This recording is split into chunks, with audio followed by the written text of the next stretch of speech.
Good morning, ladies and gentlemen, and thank you for joining me today on radio station 4250. It is a beautiful Monday morning today, and I want to talk a little bit about New Year's resolutions because, I don't know if anyone's told you or not, but New Year's is a couple days away. As 2019 comes to a close, I've seen a lot of stuff turning on social media about New Year, New Me, leaving out toxic people, getting a healthy habit going, losing some weight, starting a diet. And it's a lot of popular things I've been seeing right now. And I think that that's pretty awesome.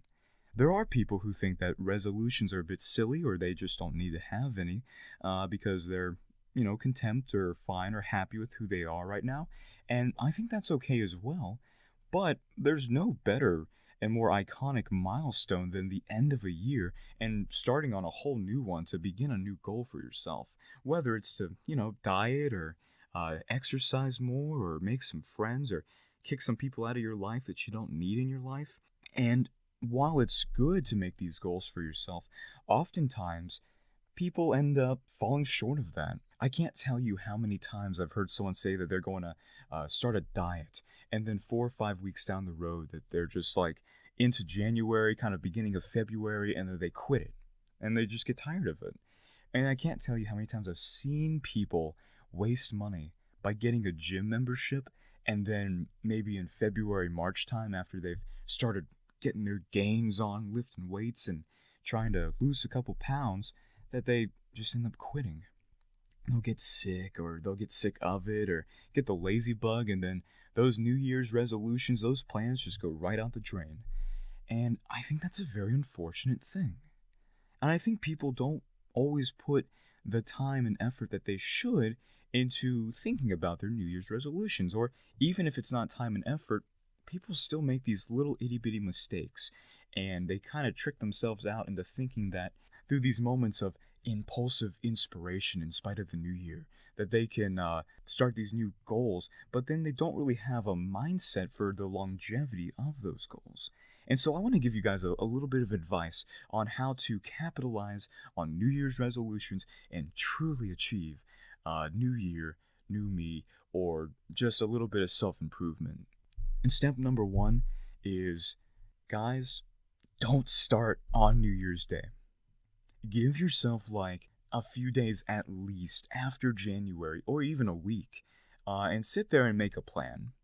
The people who start goals and resolutions and want to do self improvement, and those people who succeed, they always start by making some sort of plan and outlining their goal. And there's no better time to do that than after January already hits, because now that you're in January, all the partying, all the festivals, all the eating, all the late nights, and all the drinking is done. It's out of your system.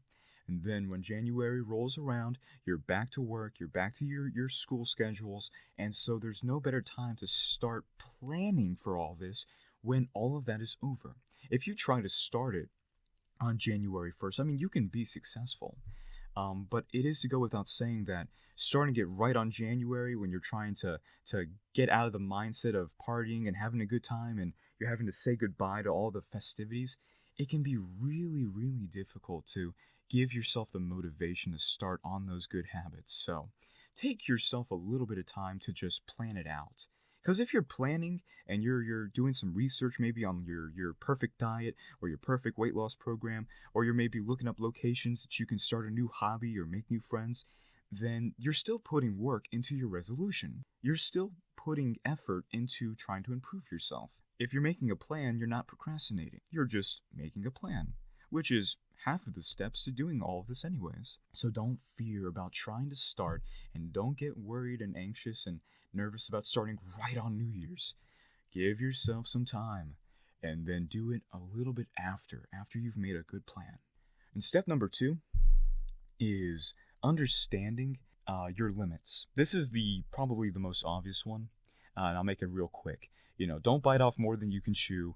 People understand, generally speaking, that when you want to start something healthy, you've got to do it in moderation. You can't go to extremes. Don't hurt yourself for the sake of change, because I guarantee you that there is a healthy and positive way you can go about good habits and healthy change. please, please, please, don't hurt yourself this New Year's in the name of losing 10 or 15 pounds or trying to eat a little more kale in your diet. Don't take it too far and don't go to an extreme. Now, the third step I think is really crucial. And I think a lot of people end up forgetting about this one. It kind of goes hand in hand with not biting off more than you can chew and understanding your limits. But it's another part of that. The important thing to remember also is that it's okay to stumble. A lot of people will go and they'll start going to the gym and they'll start eating healthy, and then 1 or 2 days go by and they let the lazy bug get them. They start to procrastinate and they're just having an off day. And a lot of people get defeated by those off days. You can't let yourself feel so bad about it and get so guilty about the fact that you just didn't want to go to the gym today that you give up entirely. I promise you that it's not the end of the world if you skip the gym for a day because you just didn't feel like it.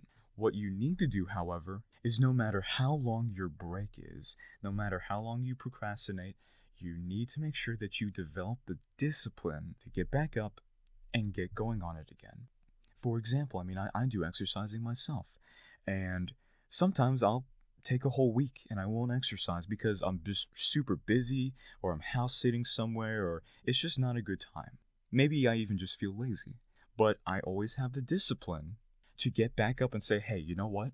I need to go now that I have the time and I'm available, and I can go and get back up and start on my routine again. That's often the thing that people miss out on that then defeats them when they try to do these New Year's resolutions or set any type of goal. It's not even just the New Year's, is that you are going to stumble.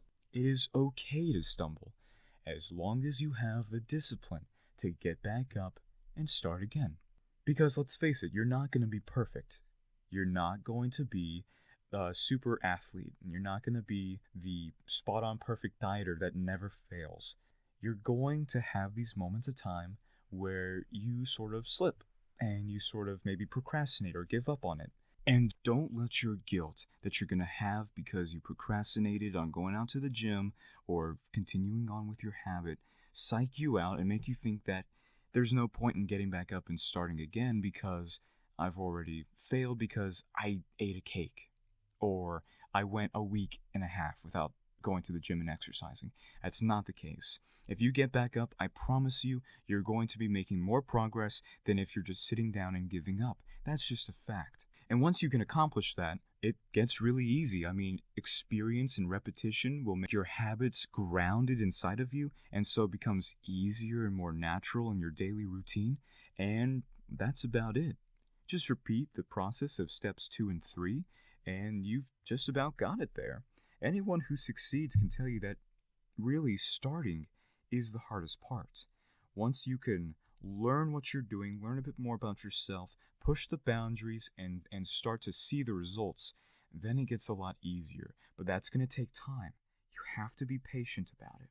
Last thing I want to add about that is, while having other people in your life to help inspire you and give you motivation is super cool. It's awesome. I love it when people encourage others to achieve a goal that they really want to pursue. And it's great to have family and friends who are going to have your back on whatever you want to do with your life. However, the important thing you need to realize is when your family and friends aren't around and it's just you, you've got to be there to inspire yourself. You are your greatest hype man. You are your greatest source of energy. You can inspire yourself more so than anyone on the face of the planet.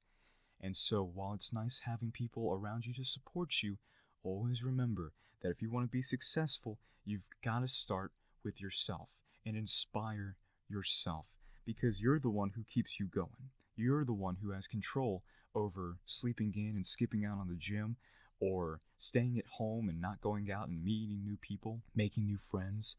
And so that's all up to you. But you know what? I believe you can do it. Whatever New Year's resolutions you have, I believe that you can accomplish them. And if you follow these tips and a little bit of this advice, I hope that it can make it a little easier on you when you're trying to achieve these goals. Because I believe that you are wonderful and capable of achieving whatever you put your mind to. And I hope you are successful in finding your new you this new year. So just remember while you're out there partying to drink responsibly, get yourself a designated driver, and also have some fun during this joyous and also a little hectic and crazy holiday. And we'll see you New Year's. You're listening to Radio Station 4250. Please have a wonderful day.